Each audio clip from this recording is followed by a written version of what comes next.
Don't allow yourself to be controlled by these 5 things. Many people spend their life at the mercy of circumstances, living at the mercy of what happens to them, living at the mercy of other people, not living in the present because they are stuck in the prison of their past. If you want to live a great life, don't allow yourself to be controlled by any of these things. Number 1, your past. Number 2, other people's opinions and judgments. Number 3, limited beliefs you project on yourself. Number 4, relationships. And number 5, money. Number 1, don't allow your past to control your present or your future life. Whatever happened, you must let it go. Leave the pain of your past behind so it cannot ruin your future. Leave the darkness of your past behind so it cannot block the light of your bright future. Your past is gone. Whatever happened, whether unjust, cruel, harsh, whatever the case, reliving the events will never do you any good. If someone did you wrong, the only way you can win is if you let go and move on.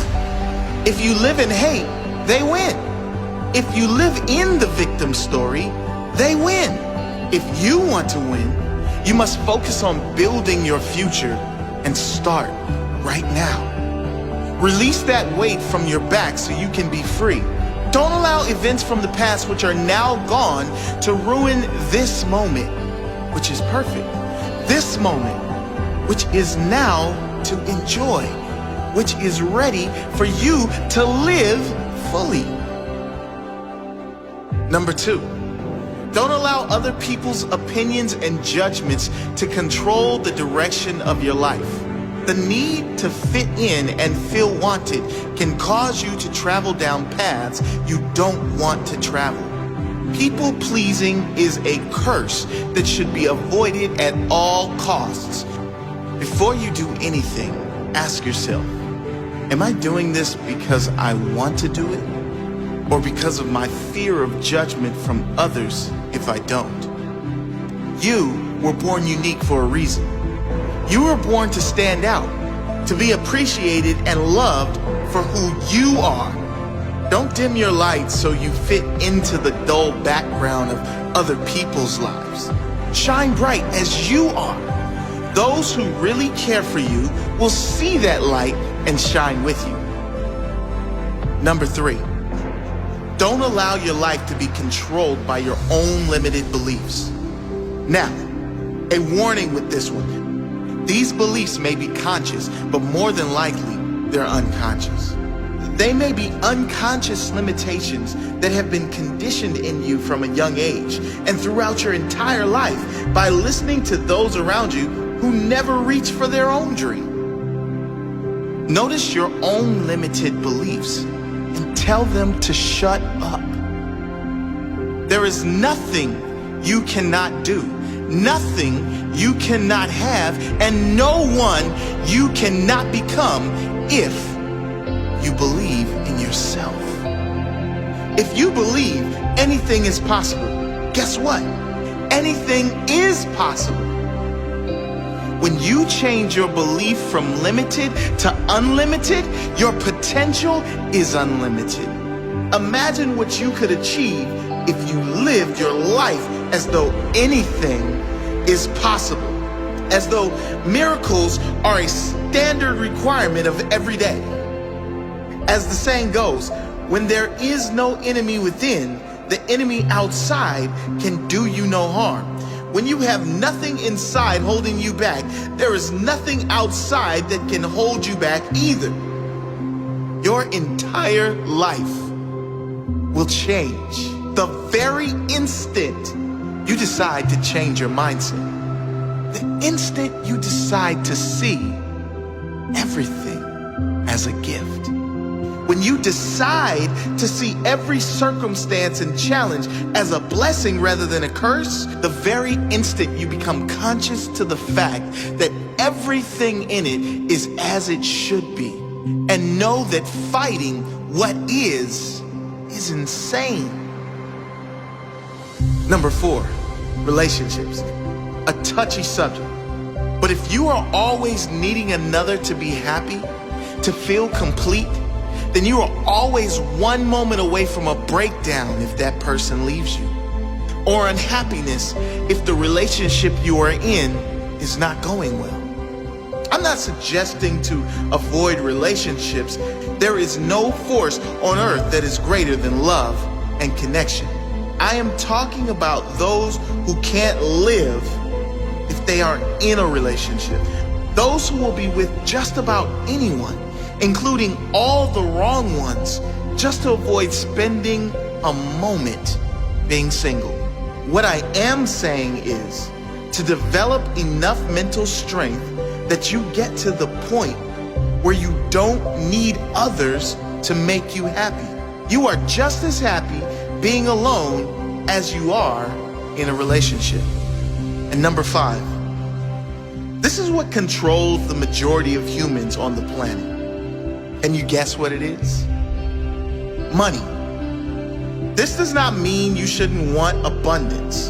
It doesn't mean money is evil. You know as well as I do what great things you can do and how many people you can help with money. What this means is, do not allow your decisions to be controlled by money. If you are choosing something only on the factor of how much money is involved, you've just made the wrong decision.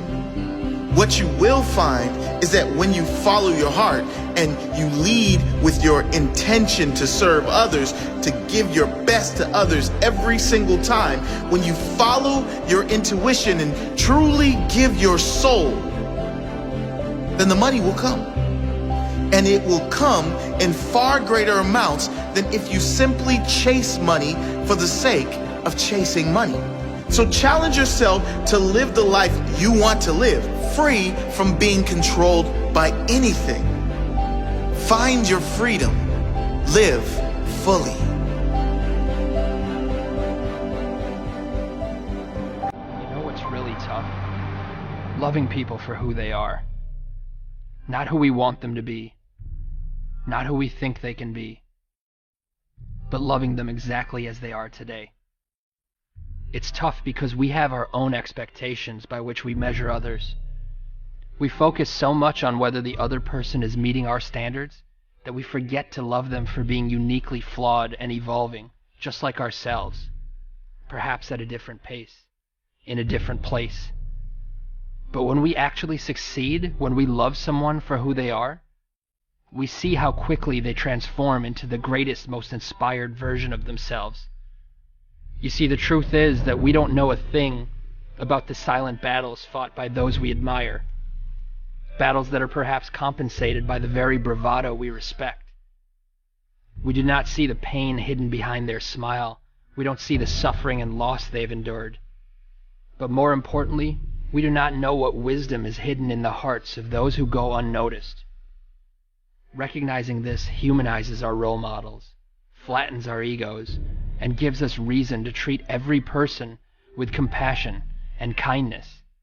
The most broken people have taught me more about life than some teachers ever could. They taught me hope.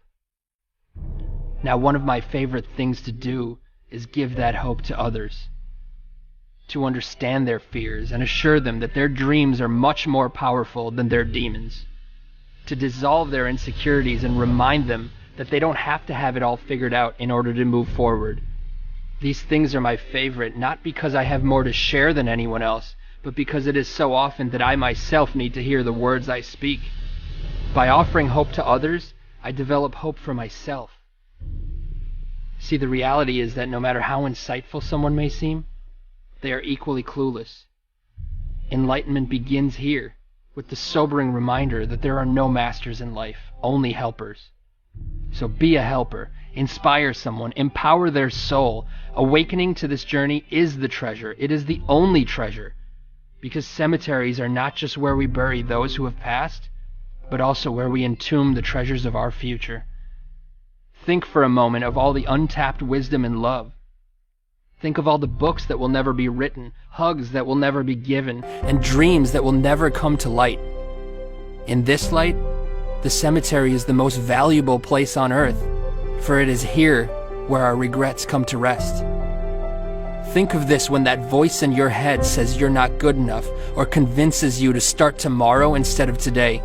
Think of this when you're holding a grudge. Think of how fortunate you are to have another day to share your gifts with the world. If for no other reason, think of this. Be humbled by this before you do the things you wish. I assure you, if you think as often as you should, you'll never postpone another day.